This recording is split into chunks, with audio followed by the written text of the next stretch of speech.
All right, we now have Sidney Powell on the phone. We got the little gremlins out of the system there, whatever the problem was. Sidney, if you can hear us, great to talk with you tonight. Yes. How you doing? And it's good to talk to you as always. I want to start off with just the ruling. The biggest news out tonight is this Pennsylvania ruling from this federal district court judge. What do you make of that? Yes. Well, each of the district court judges has their own particular perspective on things. And I think that judge was appointed by President Obama. We really don't expect to win a lot of the district court cases, but ultimately the Court of Appeals and the Supreme Court will have to get it right. We're very clear on the law and the facts on multiple issues, and we haven't even begun to present the big fraud case yet that I am still working on. And it's going to be a blockbuster.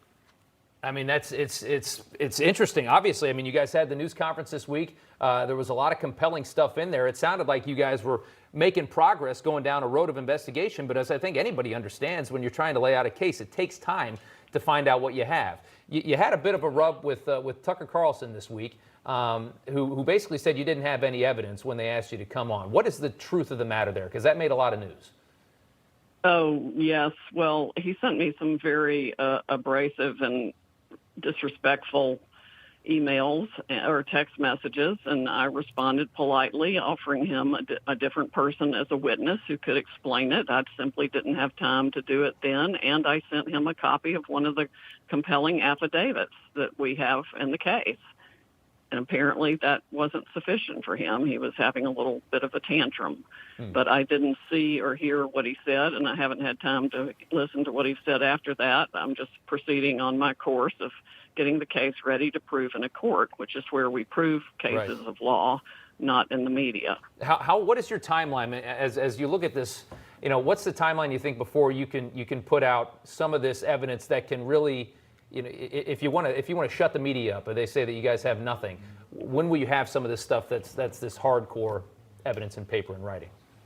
Well, frankly, the affidavits we've already introduced are hardcore evidence. They're firsthand testimony of witnesses who saw how and why the system was created and how it worked to accomplish the objective for Hugo Chavez. They're people who saw ballots being destroyed. We've got evidence from people who saw fake ballots being created.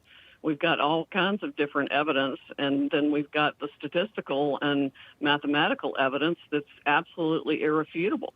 I mean, a coin doesn't land on the same side when you flip it 186,000 times.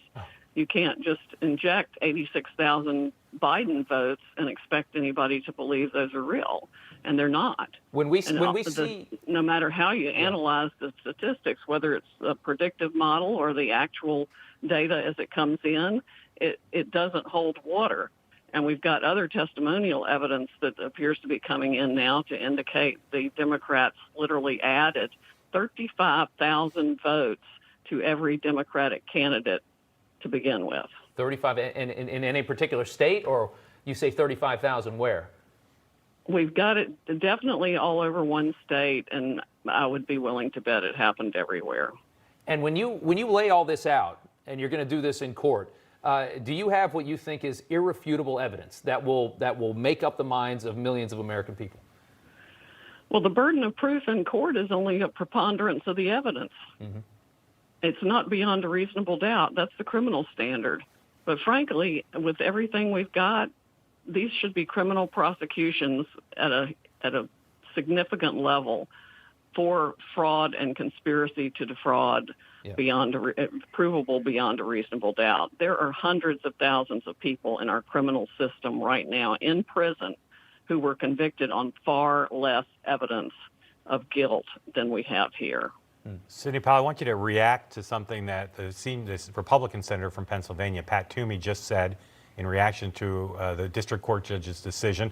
The district court judge is someone who's very close to Pat Toomey. Senator Toomey says that President Trump has now, quote, exhausted all plausible legal options to challenge the result of the presidential race in Pennsylvania. Is that true? No, that's not true at all. Can you explain why the senator's wrong? Hardly begun to fight. Can you explain why is the senator wrong? Well, he's wrong because Pennsylvania was one of the hotbeds of many varieties of fraud and criminal acts that the Department of Justice, frankly, should be in there prosecuting. And we're going to dump a whole lot of them into evidence in our fraud case that we're going to file in Pennsylvania. Why do you think the Justice Department isn't being more aggressive in following up on what you see? I think the Justice Department has known about this issue for a long time and turned a blind eye to it. Why though? I wonder how much the CIA actually had a role in starting this kind of program to begin with, use on other countries. Why would Donald Trump's Justice Department not be interested in this? Well, I wish Donald Trump had as much control over the Justice Department as people think he does. It's taken on a life of its own. I don't think even Bill Barr has the control over the Justice Department that he would like to have, because there are so many lawyers in so many different places doing whatever it is they want to do and ignoring the standards and practices that historically created the Justice Department to seek justice and not convictions. I mean, I wrote a book about that back in 2014. We've been on this increasingly bad path for decades now, and it's done nothing but get worse because nobody's told the truth and stood up for the truth. But Americans are now. They're livid about this, and they can see it. Everybody saw it election night. They saw votes being subtracted from President Trump and appearing on the Biden side of the scale. And that's exactly what this Dominion system was designed to do. And we have eyewitness testimony to its entire creation for that very purpose. There have been warnings about this system. We were talking about it earlier, Sidney. I mean, you had Senators Warren and Klobuchar that made a big stink about the 2018 midterms, saying that they don't trust Dominion, that they saw evidence that votes could be switched using these systems. These are Democrats who ran for president. What I don't understand is how does this get ignored? I mean, this is a nationwide, this is a democracy shocking scandal, if it is true. It is. And it's so big, I can't even wrap my head around it. I just wonder, how does this happen? Well, that's exactly how it happens, because it's so big, nobody wants to wrap their head around it. Nobody wants to untie all the little knots that go into it. Yeah.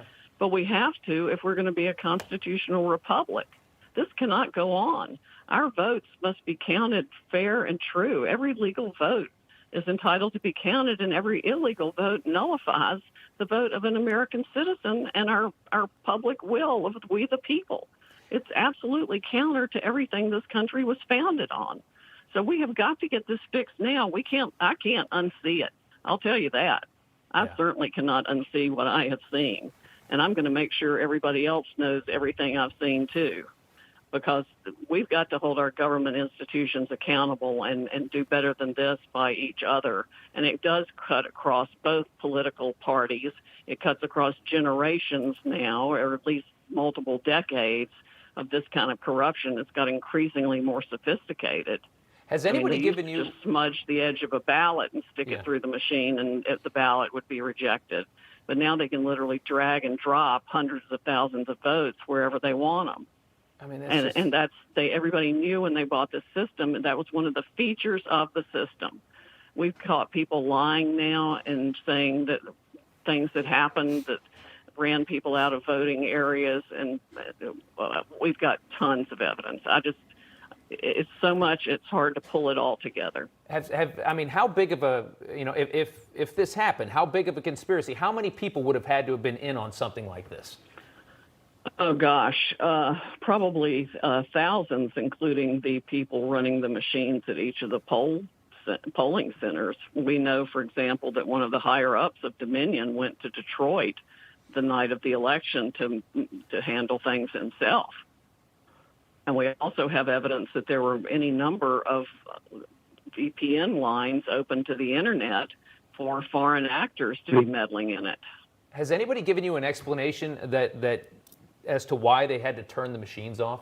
You talk about how the machines got turned off, and then there was a vote done. Our witness from Venezuela, who saw it all created and how it worked, said that he knew as soon as the machines were turned off in those key states, it was because we, the people, in voting for Trump in a landslide election, had essentially broken the algorithm that had been pre-programmed into the machine. So they had to stop counting in those states and areas and backfill the vote with fraudulent mail-in ballots or whatever means they used to do it, whether they just injected numbers or trashed votes for Trump otherwise and change the numbers. I don't know exactly how they did it right now in each spot, but that's essentially the way it worked. Let me ask you about the state of Georgia. Obviously, yesterday, the governor there, he certified the election for Joe Biden. It's about 12,000 votes. And what you see, will Georgia switch? Yeah, that's a total farce. Georgia's probably going to be the first state I'm going to blow up, and Mr. Kemp and the Secretary of State need to go with it because they're in on the Dominion scam with their last-minute purchase or award of a contract to Dominion of $100 million. The State Bureau of Investigation for Georgia ought to be looking into the financial benefits received by Mr. Kemp and the Secretary of State's family about that time. And another benefit Dominion was created to award is what I would call election insurance. That's why Hugo Chavez had it created in the first place. But I also wonder where he got the technology, where it actually came from, because I think it's hammer and scorecard from the CIA. Just to clarify, you're saying that Governor Kemp, who's been a longtime ally of the president, is directly involved because of financial benefit in the conspiracy to defeat the president in Georgia? We have certainly been told that there is evidence of that, and it would warrant an investigation if anybody were actually going to do an honest investigation. What more could you tell us about that alleged conspiracy? The governor's involvement? I can't give you any more details on that now, but it would certainly warrant an investigation. If it had been reported to me as a law enforcement officer, I would be investigating it steadfastly. I know you say you want to do your arguing in court. You are an attorney. You're not a press secretary, but you all did have a press conference last week. Jordan Sekelo said that there's going to be a filing soon in Georgia that would be explosive. Can you tell us anything? Can you make some news with us here tonight? Tell us anything new that you're going to present in that filing in Georgia. Well, I can't say that yet, but hopefully this week we will get it ready to file. Sidney, it will be biblical. Biblical. What is the state where was it the worst? From what you see and what you're alleging, what state was switched the most? Oh, that's really hard to say. Georgia is extremely bad. We've got ballots being shredded, ballots being thrown out in trash bags, lying by people working in the center, the votes being switched, the algorithms being run. You name the manner of fraud, and it occurred in Georgia. These are in the Atlanta area counties, those counties, Fulton, DeKalb. Yeah, I think the algorithm ran most probably across the country. Can I say that for sure yet? No, I can't say that for sure yet, but it looks that way. And it looks like 35,000 votes were added to every Democratic candidate. You also talked about this ability of the system, and I thought this was so interesting when you said it, that it can take a vote and it can make a vote for Biden worth more than a vote for Trump. Do you think that happened, or is that another part of the system that maybe wasn't used? No, I think that definitely happened. I think that was the first step with the system, to weight the votes so that a Biden vote is worth 1.23, say, and a Trump vote is worth the rest of that. And so the Trump vote is about 3/4, and the Biden vote is 1 1/4. And that way, you can see the reports and the records of fractional numbers for the votes. Yeah, it's nuts. It is. I mean, everything you're alleging, frankly, is nuts. Which is why I think you're getting so much scrutiny and so much criticism. But if it's true, and we don't know, and that's just a simple thing, is that we don't know yet if it's true because we can't see what you've seen. I want to ask you about Michigan. Michigan's a bigger margin than the rest of them. It's like 150,000.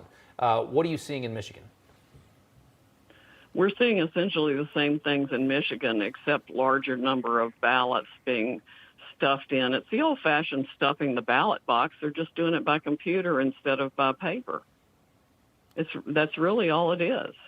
They're dragging and dropping files of votes from one person to another instead of just stuffing paper ballots in the ballot box. Can you specifically? And, corruption in elections has been going on forever. I remember LBJ saying, send some guys down to the cemetery because those people, if they were alive, would have voted for me. And they take the name and the birthday, and that's what they did.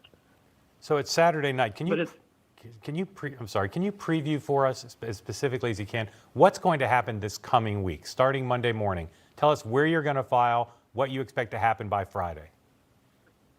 Well, I don't, personally, I don't expect to file anything by Monday.